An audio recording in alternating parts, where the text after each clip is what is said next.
Welcome, brothers and sisters. Welcome this morning, afternoon, or maybe evening. A new Urantia live book reading. Today, the chapters after Pentecost and the influence of the Greeks. So I will open up screen share so that you can read along with me instead of only listening. Okay, let's start.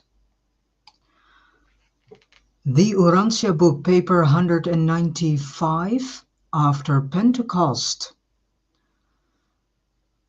The results of Peter's preaching on the day of Pentecost were such as to decide the future policies and to determine the plans of the majority of the apostles in their efforts to proclaim the gospel of the kingdom. Peter was the real founder of the Christian church. Paul of Tarsus carried the Christian message to the Gentiles, and the Greek believers carried it to the whole Roman Empire. Although the tradition-bound and priest-ridden Hebrews, as a people, refused to accept either Jesus' gospel of the fatherhood of God and the brotherhood of men, or Peter's and Paul's proclamation of the resurrection and ascension of Christ, subsequent Christianity. The rest of the Roman Empire was found to be receptive to the evolving Christian teachings. Western civilization was at this time intellectual, war-weary, and thoroughly skeptical of all existing religions and universe philosophies.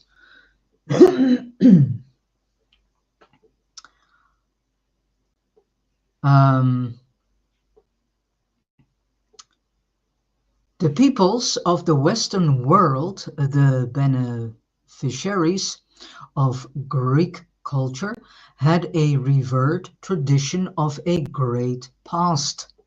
They could contemplate the inheritance of great accomplishments in philosophy, art, literature, and political progress. But with all these achievements, they had no soul-satisfying religion. Their spiritual longings remained unsatisfied. Upon such a stage of human society, the teachings of Jesus, embraced in the Christian message, were suddenly thrust. A new order of living was thus presented to the hungry hearts of these Western peoples. This situation meant immediate conflict between the older religious practices and the new Christianized version of Jesus' message to the world. Such a conflict must result in either decided victory for the new or for the old, or in some degree of compromise. History shows that the struggle ended in compromise. Christianity presumed to embrace too much for any one people to assimilate in 1 or 2 generations. It was not a simple spiritual appeal, such as Jesus had presented to the souls of men. It early struck a decided attitude on religious rituals, education, magic, medicine, art, literature, law, government, morals, sex regulation, polygamy, and, in limited degree, even slavery. Christianity came not merely as a new religion, something all the Roman Empire and all the Orient were waiting for, but as a new order of human society, and as such, a pretension. It quickly precipitated the social moral clash of the ages. The ideals of Jesus, as they were interpreted by Greek philosophy and socialized in Christianity, now boldly challenged the traditions of the human race, embodied in the ethics, morality, and religions of Western civilization.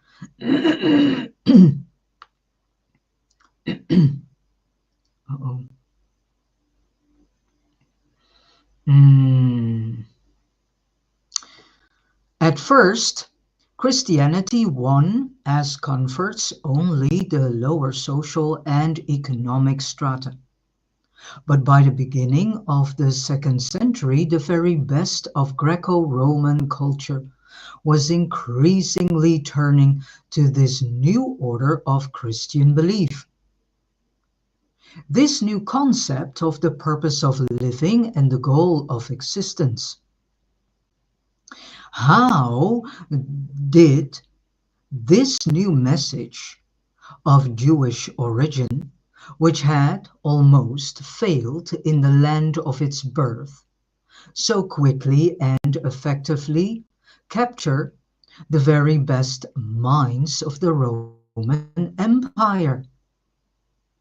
The triumph of Christianity over the philosophic religions and mystery cults was due to one, organization. Paul was a great organizer, and his successors kept up the pace he set. And two, Christianity was thoroughly Hellenized. It embraced the best in Greek philosophy as well as the cream of Hebrew theology. And three, but best of all, it contained a new and great ideal, the echo of the life bestowal of Jesus and the reflection of his message of salvation for all mankind. And four, the Christian leaders were willing to make such compromises with Mithraism that the better half of its adherents were won over to the Antioch cult. And five, likewise, did the next and later generations of Christian leaders make such further compromises with paganism that even the Roman Emperor Constantine was won to the new religion. But the Christians made a shrewd bargain with the pagans in that they adopted they adopted the ritualistic paganry of the pagan while compelling the pagan to accept the Hellenized version of Pauline Christianity. They made a better bargain with the pagans than they did with the Mithraic cult. But even in that earlier compromise, they came off more than conquerors in that They succeeded in eliminating the gross immoralities and also numerous other reprehensible practices of the Persian mystery. Wisely or unwisely, these early leaders of Christianity deliberately comprised the ideals of Jesus in an effort to save and further many of his ideas. And they were eminently successful. But mistake not, these comprised ideals of the Master are still latent in his gospel, and they will eventually assert their full power upon the world. By this paganization of Christianity, the old order won many minor victories of a ritualistic nature, but the Christians gained the ascendancy in that 1. A new and enormously higher note in human morals was struck, and 2. A new and greatly enlarged concept of God was given to the world. 3. The hope of immortality became a part of the assurance of a recognized religion. Better said, I repeat this sentence. I made a small mistake. The hope of immortality became a part of the assurance of a recognized religion. And 4. Jesus of Nazareth was given to man's hungry soul. Many of the great truths taught by Jesus were almost lost in these early compromises. But they yet slumber in this religion of paganized Christianity, which was in turn the Pauline version of the life and teachings of the Son of Man. And Christianity, even before it was paganized, was first thoroughly Hellenized. Christianity owes much, very much, to the Greeks. It was a Greek from Egypt who so bravely stood up at Nicaea and so fearlessly challenged this assembly that it dared not so obscure the concept of the nature of Jesus, that the real truth of his bestowal might have been in danger of being lost to the world. This Greek's name was Athanasius, and but for the eloquence and the logic of this believer, the persuasions of Arius would have triumphed. So here we can read a different version about this person, Athanasius, than the information that people know about this person. So it is good to read the Urantia Book also, so that you get a different understanding of history, because many of the history is very much involved by those who want to control and manipulate the rest. So we go to the next part of this live book reading, which is influence of the Greeks.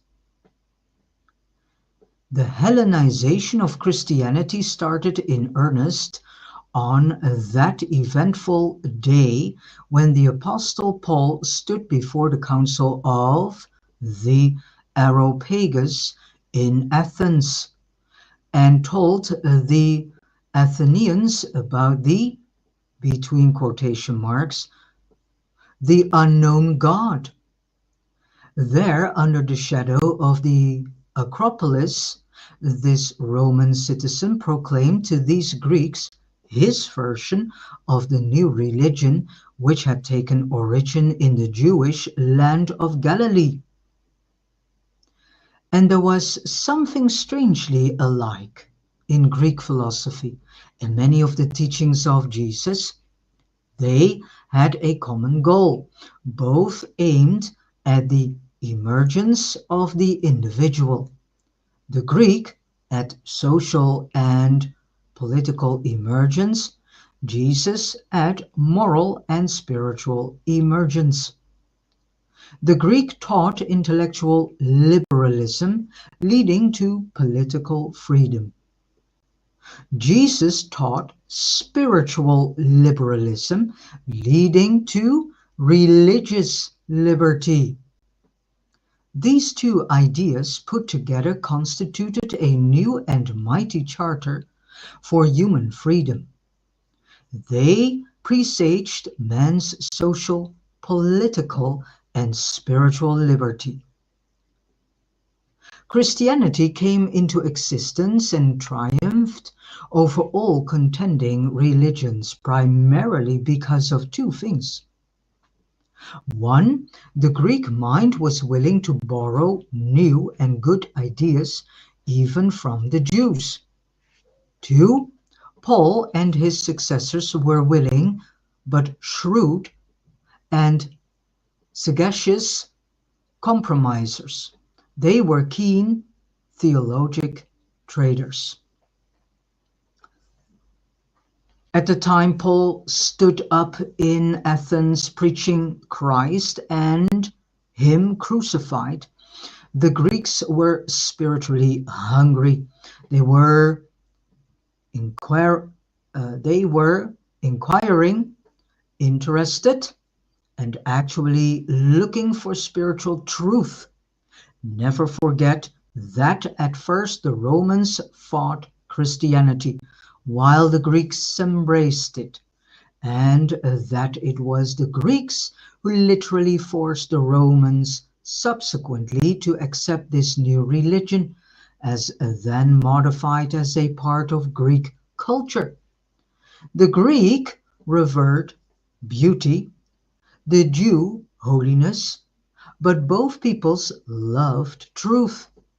For centuries, the Greek had seriously thought and earnestly debated about all human problems, social, economic, political, and philosophic, except religion.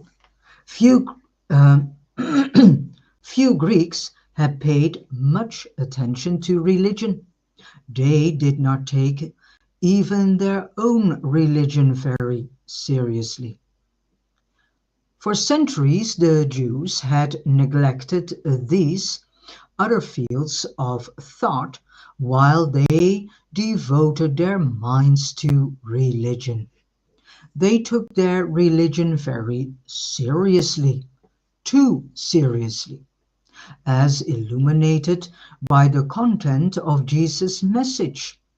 The united product of the centuries of the thought of these two peoples now became the driving power of a new order of human society and, to a certain extent, of a new order of human religious belief and practice. The influence of Greek culture had already penetrated the lands of the Western Mediterranean when Alexander spread Hellenistic civilization over the Near Eastern world. The Greeks did very well with their religion and their politics as long as they lived in small city-states. But when the Macedonian king dared to expand Greece into an empire stretching from the Adriatic to the Indus, trouble began. The art and philosophy of Greece were fully equal to the task of imperial expansion, but not so with Greek political administration or religion. After the city-states of Greece had expanded into empire, their rather parochial gods seemed a little queer. The Greeks were really searching for one God, a greater and better God.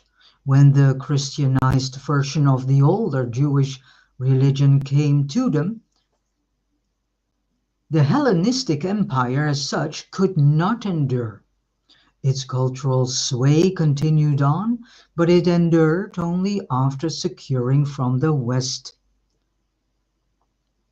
the Roman political genius for empire administration, and after obtaining from the East a religion whose one God possessed empire dignity. In the first century after Christ, Hellenistic culture had already attained its highest levels. Its retrogression had begun. Learning was advancing, but genius was declining. It was at this very time that the ideas and ideals of Jesus, which were partially embodied in Christianity, became a part of the selvedge of Greek culture and learning. Alexander had charged on the East with the cultural gift of the civilization of Greece. Paul assaulted the West with the Christian version of the gospel of Jesus. And wherever the Greek culture prevailed throughout the West, there Hellenized Christianity took root. The Eastern version of the message of Jesus, notwithstanding that it remained more true to his teachings, continued to follow the uncompromising attitude of Abner. Abner was the former apostle of John the Baptist and later became the apostle of Jesus. And Abner is in actuality one of the few apostles that truly taught the teachings of Jesus in the same way as Jesus had taught his teachings to the apostles. So Abner stayed far more true to the original way of teaching the gospel as it was taught to them. In comparison to Simon Peter and Andrew and some other apostles of Jesus, they later started to influence the teachings of Jesus with their own ideas and the way as they understood and had understood the teachings of Jesus. It never progressed as did the Hellenized version and was eventually lost in the Islamic movement. Abner took the east part of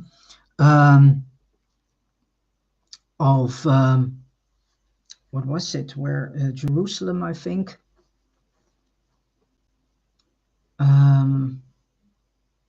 Yeah, Abner was in the east part. Where was it? Oh. Well, we go through it if we go step by step through that part of information about the teachings and Jesus' earthly life. But Abner was not able to hold due to the Islamic movement. His group was in actuality a bit too small. All right, and with this said, I have come to the end of this book reading that was all about the after Pentecost and the influence of the Greeks. And let me see. All right. So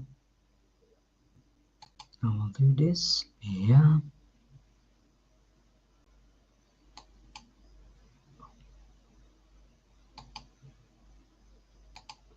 Okay. All right. This day, a short reading. Uh, I think tomorrow too, if there is tomorrow, because it's Saturday tomorrow and that's Sabbath day.